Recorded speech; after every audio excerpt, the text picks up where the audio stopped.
Welcome back to another video, and today we're going to be talking about how to download and install Pluto TV on your Android. First, click on your Play Store. After that, you want to go to your search bar and click on search bar over here. After that, you want to simply type in Pluto TV. After that, you want to simply type in Pluto TV over here. Type in Pluto TV and click on search.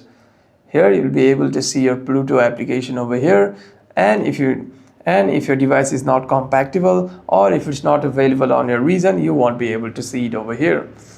And to check it, simply go to your Chrome browser and type in Pluto TV over here. Pluto TV, and here you'll be able to see that it's not available in my location. But if it is available, you can simply access your account from here.